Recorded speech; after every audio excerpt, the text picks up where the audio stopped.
ઘડિયાળનું unboxing તો આપણે પહેલેથી જ કરી રાખ્યું છે.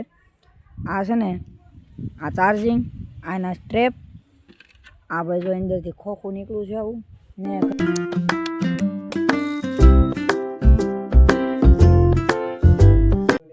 આજે બ્લોગની શરૂઆત જે ઘરેથી અત્યારે પછી ને આપણે જો એક ઘડિયાળ મંગાવેલી હતી. આ ભાઈ ઓલરેડી આપણી પાસે 3 ઘડિયાળ તો પડી છે, એક આવડિયા ને એક આવડિયા. આ ઘડિયાળ આપણે છે ને આજે જ મંગાવી છે ભાઈ, નવે નવી છે. એક ફેર તો આનું અનબોક્સિંગ કરી લીધું છે ભાઈ, હજી નવી લીધી છે એટલે ભાઈ દુકાને જોઈ હતી. હવે આપણે ડાયરેક્ટ લીધી ને એટલે હવે ઘરે આપણે અનબોક્સિંગ કરવાનું છે. તમારે પણ આ ઘડિયાળ મંગાવવી હોય તો તમારી આજુબાજુની ઓફલાઈન શોપમાંથી અથવા ઓનલાઈનમાંથી મંગાવી લેજો. ઘડિયાળનું નામ ખાસ નોટિસ કરી લેજો. મંગાવી તો જલ્દીથી મંગાવી લેજો. હા મિત્રો, તમે અમારી યુટ્યુબ ચેનલમાં નવા હોય તો જલ્દીથી ચેનલને સબસ્ક્રાઈબ કરી લેજો ને જલ્દી ભાઈ છે ને સબસ્ક્રાઈબર પૂરા કરાવો, કારણ કે ભાઈ આપણી ચેનલમાં જે છે ને 50 માથે સબસ્ક્રાઈબર છે, એટલે બધા સબસ્ક્રાઈબર છે ને જલ્દી સબસ્ક્રાઈબર પૂરા કરાવો.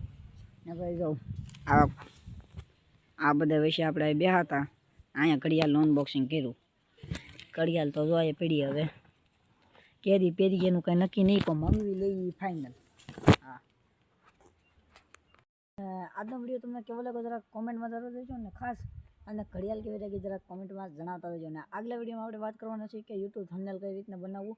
તો જલ્દીથી એ વિડીયો જોવા માટે આ ચેનલને subscribe, like, share, subscribe, follow કરતા રહેજો. મળી જલ્દી નવા બ્લોગમાં. જય શ્રી રામ, જય દ્વારકાધીશ.